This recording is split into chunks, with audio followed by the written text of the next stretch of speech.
Today, we're diving into Haruki Murakami's seminal work, Norwegian Wood, a novel that has captivated millions since its publication in 1987. With over 15 million copies sold in Japan alone and more than 10 million internationally, it's clear that this book has sparked what many refer to as the Murakami phenomenon. Some argue that Norwegian Wood carries autobiographical elements, as the experiences of the protagonist, Toru Watanabe, seem to echo those of Murakami himself. Others see it purely as a romance, focusing on the love triangle at the heart of the story. However, I prefer to think of it as a coming-of-age novel. From start to finish, we follow Toru's emotional journey and growth during his formative years. The people he meets and the relationships he forms, be it love or friendship, serve as crucial catalysts for his development. This novel doesn't just dwell on love or friendship, instead, it uses these themes to explore the characters' inner emotions, their joys, sorrows, bitterness, and sweetness. These emotional states provoke deep reflections on life and guide the characters' paths, which is probably why this book is so beloved. The love depicted may not be predictable, but the introspective journey it prompts is universally relatable. Now let's briefly touch on the author himself. Haruki Murakami, born in 1949 in Kyoto, Japan, is a postmodern novelist who graduated from Waseda University with a degree in drama. He began writing at the age of 29, and his first novel, Hear the Wind Sing, won the Gonzo Prize for New Writers when he was 30. Murakami's style is heavily influenced by Western writers and is noted for its lightness, a stark contrast to the often somber post-war Japanese literature. He is considered the first genuine post-World War Japanese writer and has been dubbed the literary chess player of the 1980s. Despite being a perennial favorite for the Nobel Prize in Literature, having been a contender multiple times, Murakami has yet to win. However, his works have been translated into over 40 languages and have earned numerous international literary awards. For instance, Kafka on the Shore won the Franz Kafka Prize in 2006, and Blind Willow, Sleeping Woman won the Frank O'Connor International Short Story Award. Murakami is also an avid runner, believing that physical fitness helps keep the mind sharp, a philosophy that he applies to his writing. At 72, he continues to be an influential figure in literature, promising more intriguing characters and compelling stories in the years to come. Norwegian Wood, in particular, emerged from three key factors. Firstly, the social backdrop of 1960s Japan, a rapidly developing capitalist society where material satisfaction often overshadowed spiritual needs, leading to a profound imbalance and sense of loss in people's inner lives. The Beatles' song Norwegian Wood resonated with this sentiment, inspiring Murakami and setting the stage for his novel. Secondly, this book marked a turning point in Murakami's career as he sought to break away from his previous narrative techniques that had become too familiar and somewhat tedious. Lastly, approaching his 40s, Murakami chose to reflect on and document his youth, making Norwegian Wood not just a nostalgic piece but also a summation of youthful experiences. As a pure work of realism, Norwegian Wood lacks convoluted plots or fantastical elements, yet it remains a profound narrative about the complexities of young love and the enduring quest for identity. In Norwegian Wood, Murakami strips away any flamboyant narrative techniques or convoluted plot twists, opting instead for a style that is stark and pure. He tells the story quietly and sincerely, laying out the causes and effects of past events in a way that feels incredibly real to the reader. The characters and their stories resonate deeply, leaving a lasting impression. The novel is narrated from the first-person perspective of Toru Watanabe, who recounts his college days when he met two very different girls, Naoko and Midori, and found himself caught between them. This leads to a series of emotional events that are intertwined with Toru's contemplations on life and death. After experiencing the deaths of his close friend and his beloved Naoko, and grappling with confusion, depression, hesitation, and repression, Toru finally opens his heart to Midori and embarks on a new journey of self-growth. Let's follow Toru's footsteps into his 18th year, the year he was accepted into a private university in Tokyo. By chance, he reunites with Naoko, who has become thinner and even more beautiful. Toru recalls their first meeting during his second year of high school in the spring, when he was 17 and Naoko was just 7 months older, the girlfriend of his good friend Kizuki. Naoko and Kizuki had been childhood sweethearts and were practically family.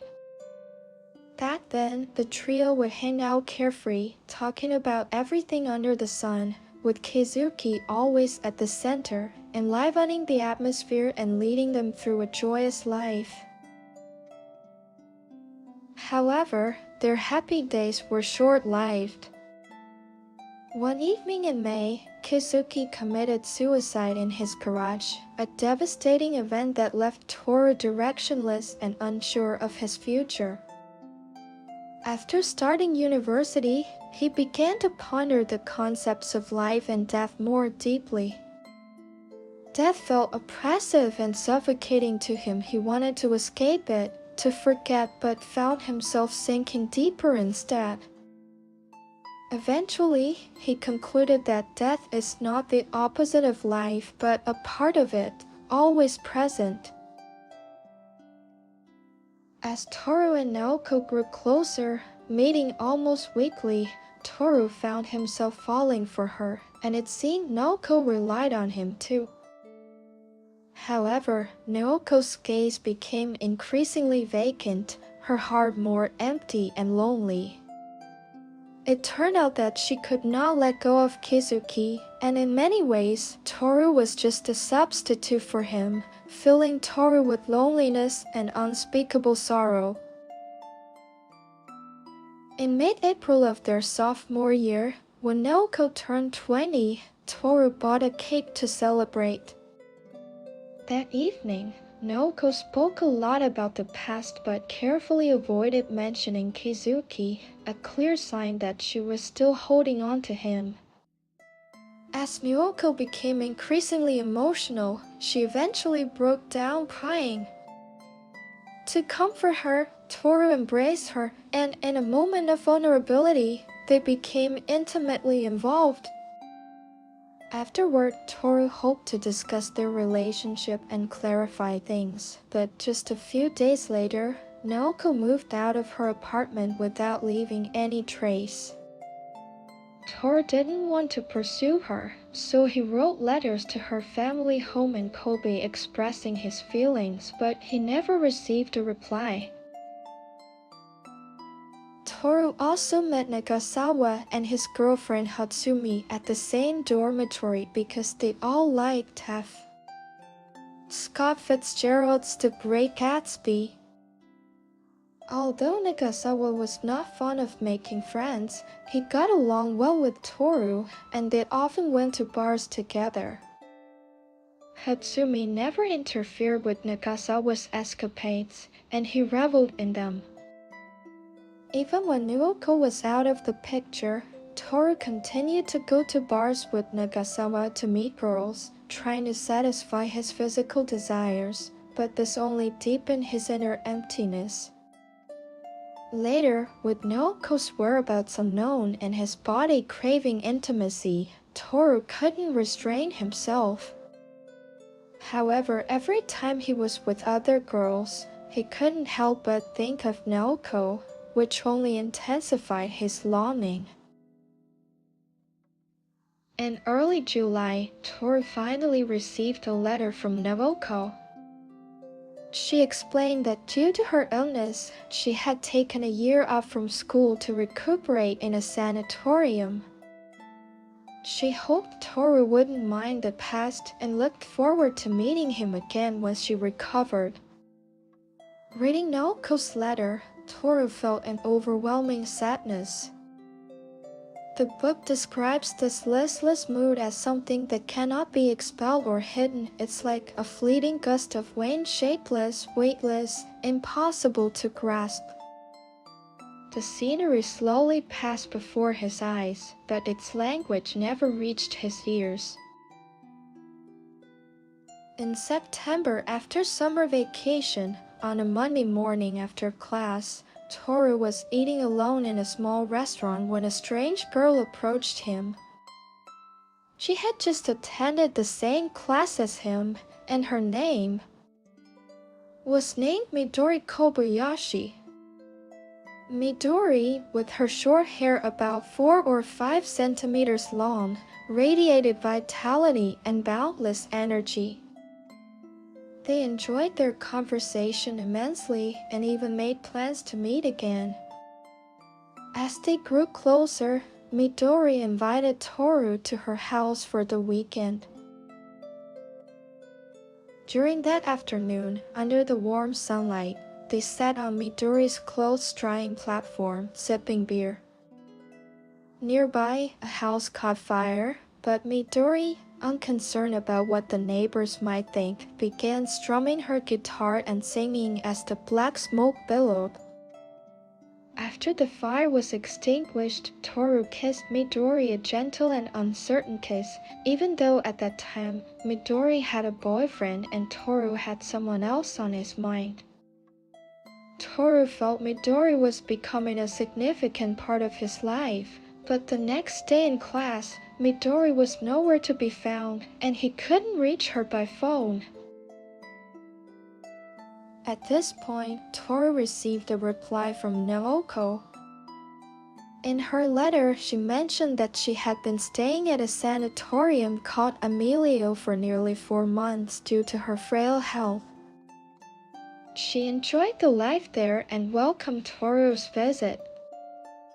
Preparing himself, Toru set out early to visit Naoko at the Emilio Sanatorium, nestled deep in the mountains. After some effort, he finally saw Naoko, who looked healthier and more beautiful than before, captivating Toru anew. During his stay, Toru also met Naoko's roommate, Hayashi, a man with a story. Hayashi had been a pianist since he was 4 and had aspired to be a professional concert pianist. However, just before an important concert, he developed a problem with his fingers. After 2 months in the sanatorium, his fingers healed, but he was diagnosed with nervous exhaustion and had to give up his musical dreams. Fortunately, he later found a supportive and caring husband and had a beautiful daughter, enjoying a happy life until he was falsely accused by a young girl at the age of 31. The rumors in his repressed nervous exhaustion worsened, leading to his divorce and eventual stay in the sanatorium for 7 years. Although he was recovering, the emotional scars were hard to heal, and he feared going out and interacting with people. The next day, Hayashi and Naoko took Toru on a picnic. Noko shared stories about her brilliant, charismatic, and beloved older sister who had unexpectedly committed suicide at 17, leaving Noko deeply traumatized, far more than anyone could imagine. On Wednesday, Toru returned to school, his heart heavy from the sanatorium visit. Fortunately, Midori's lively and cheerful nature helped him feel somewhat adjusted to the world again. Over the next few days, they spent more time together, discussing various topics and sharing jokes. Midori even took Toru to visit her father in the hospital, who was nearing the end of his life due to a brain tumor. Despite his condition, her father made a heartfelt request to Toru, seemingly entrusting his daughter to him. 5 days later, Midori's father passed away, plunging Toru back into contemplations of life and death.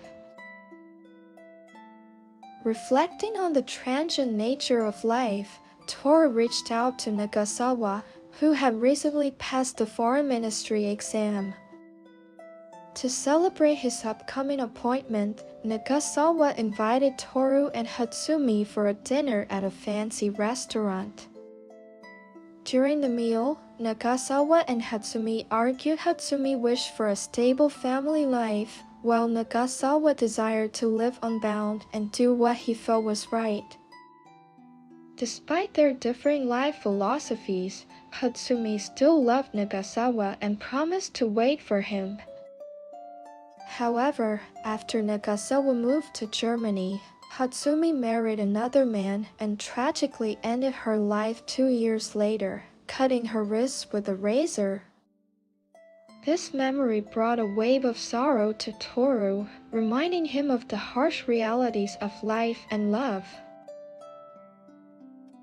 As November rolled in, Toru celebrated his 20th birthday, but life seemed dull and uneventful. In December, he visited the sanatorium again, spending 3 days much like the last visit, reflecting on the enduring and complex themes of life, death, and human connections. The change was noticeable in Toru's nephew, who had become more silent than before, only offering sweet smiles. As 1970 rolled around, Toru moved out of the dormitory and rented a place of his own. Nagasawa also left the dormitory, ready to start a new life. Before parting, he gave Toru a piece of advice: don't pity yourself, self-pity is what Balinov would do. 3 days after moving, Toru wrote to his nephew, describing his new living situation and expressing a hope that they could live together someday. However, he hadn't received a reply from his nephew when he realized that he hadn't informed Midori about his relocation, which led to her being furious. Toru hurriedly wrote an apology to Midori, but it was met with silence. On April 4th, Toru received a letter from Hayashi mentioning that his nephew's condition had worsened and communication had become difficult. Reading the letter, Toru was deeply pained. He had optimistically thought his nephew was improving and might soon leave the sanatorium to resume a normal life.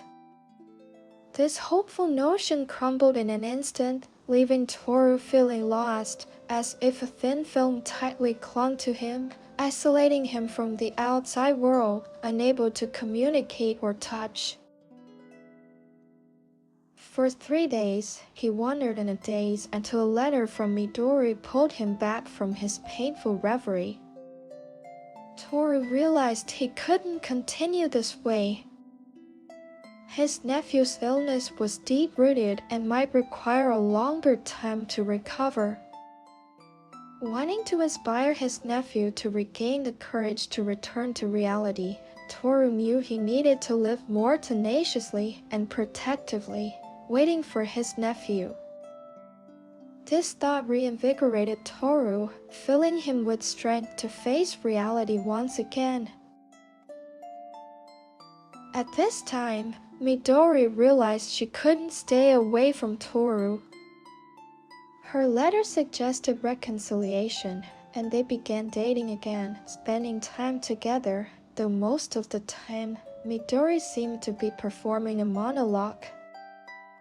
Toru, preoccupied with thoughts of his nephew, responded absently and even failed to notice Midori's long hair, which irritated her and led to another cold war between them. In truth, Midori was upset because she couldn't penetrate Toru's world. She had shared everything with him openly, but Toru remained curled up in his corner, barely lifting his eyelids when Midori called from outside, leaving her alone and distressed. As his nephew moved to another treatment facility and Midori stopped dealing with him, Toru found himself utterly alone, spending April and May in solitude. During this time, he wrote letters to his nephew expressing his care and to Midori seeking reconciliation, but received no replies. By mid-June, after 2 months of silence, Toru and Midori reconciled. By then, Midori had completely broken up with her boyfriend and only had feelings for Toru. Although Toru still couldn't let go of his nephew, he expressed his affection for Midori, confirming that he had fallen in love with her, yet his love for his nephew remained unchanged, causing him much distress. Thus, he wrote an unreserved letter to Hayashi, discussing his emotional struggles between his nephew and Midori. Hayashi's reply came quickly, first mentioning that the nephew was slowly improving with continued treatment, then offering insights into Toru's emotional dilemma. Unfortunately, fate was not kind, and the nephew ultimately couldn't escape the shadows of life. His suicide struck Toru like a bolt from the blue, leaving him directionless. At the end of August, after attending his nephew's bleak funeral, Toru began wandering aimlessly. Despite being exposed to the elements, his inner pain found no relief. His nephew's death made him realize that no philosophy could alleviate the sorrow brought by the death of a loved one. No truth, honesty, strength, or tenderness could dispel this sadness. All we can do is struggle out of this sadness and try to grasp some philosophy from it. However, any philosophy seems frail and powerless in the face of such unexpected, profound sorrow. Toru couldn't and didn't want to believe that such a vibrant living person as his nephew could just disappear forever, never to be seen again. In October 1970, after a month of drifting, Toru gathered all his courage and returned to Tokyo, unsure how to break the news of his nephew's suicide to Riko. 4 days after returning, he received a letter from Hayashi, who had decided to leave the sanatorium and visit him. That night at Toru's place, Hayashi detailed the circumstances of the nephew's death. They talked a lot about life and death, the future, and held a small ceremony for the deceased nephew, marking a poignant moment of reflection and mourning. Today, we're continuing our deep dive into Haruki Murakami's Norwegian Wood, a novel that not only explores complex relationships but also delves into the profound themes of life and death. In the aftermath of his nephew's poignant funeral, Toru finds himself at a train station, bidding farewell to Hayashi, who is off to start a new life in a Suffolk. This moment marks a turning point for Toru as he finally grasps the true meaning of life. Moved by this realization, he makes a heartfelt phone call to Riko, confessing his feelings. After a long silence, Riko asks Toru where he is. In a daze, Toru finds himself unable to pinpoint his own location, but this no longer seems to matter because he is certain that Riko will be his companion on the journey of life ahead. Through this narrative, we've gotten to know the characters deeply. Let's summarize. Toru, the protagonist, is an 18-year-old university freshman who encounters two very different girls, his nephew and Riko, and finds himself torn between them. His unexpected reunion with his nephew leads him to fall in love, but the shadow of Mukuyama's death complicates and blurs their relationship. Toru deeply loves his nephew but can never truly enter his heart or replace Mukuyama.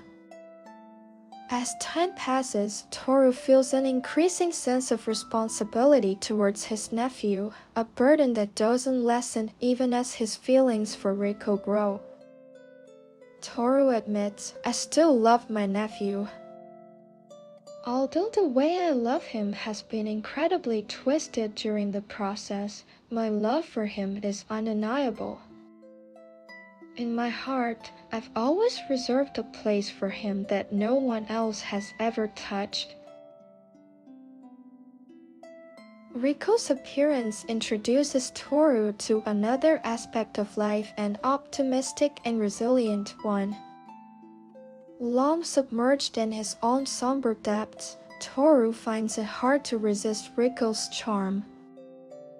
Thus, he begins a relationship with her in a state of extreme conflict. On one hand, unable to let go of his nephew's illness and tenderness, and on the other, captivated by Riko's youthful vitality. This leaves Toru in a state of emotional limbo until his nephew's death. The second key character is Toru's nephew, a gentle, beautiful, fragile, and sensitive soul. He and Mukuyama were childhood sweethearts who deeply loved each other, sharing a bond that made them one in spirit. Mukuyama's sudden death not only kills the blossom of their love but also leaves him like a ship in the ocean without a lighthouse, like a vibrant flower deprived of sunlight. Unable to accept or adapt to a world without Mukuyama, he becomes isolated, drifting rootlessly and sinking deeper into a depressive abyss from which he can never return. Despite opening his heart and trying to integrate into the mundane world, and despite Toru's best efforts to help and guide him, nothing avails. In the end, following Mukuyama's footsteps in death might have been his only true escape. His death leaves us with profound regret. Another girl, Midori, contrasts sharply with Toru's nephew. She is honest, sunny, lively, and passionate like a blazing fire. Her bold pursuit of love, even if it means rescuing Toru from his gloomy days, makes her presence akin to a burning sun. Hayashi, the nephew's roommate at the sanatorium, shares a similar affliction with the nephew. Obsessed with music from a young age, his life and career were also shaped by music.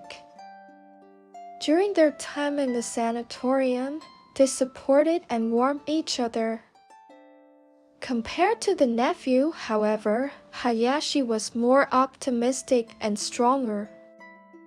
After the nephew's suicide, he decided to leave the sanatorium he had lived in for 8 years, taking his music back into the world.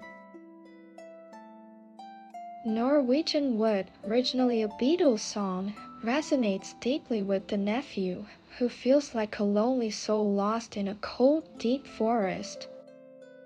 Toru's repeated attempts to save his lost nephew only result in him losing his own way. This mirrors the broader societal condition of the time, youth excessively pursuing material desires, leading to spiritual wandering and fear. The only escape is self-redemption, using one's own resilience to break free from loneliness, continuously seeking the true self, maintaining innocence and honesty, and not being misled by materialism. Furthermore, it emphasizes the importance of going out, interacting with others, bravely accepting new things, living well, and living bravely with hope. In the end, we all hope to find our true love, which may not be easy, but we must believe that when it arrives, it will be a beautiful day with clear skies and colorful clouds. That's all for this episode's analysis on Norwegian Wood. Join us next time on Enjoy Audiobook as we continue to explore the depths of literature and the human experience.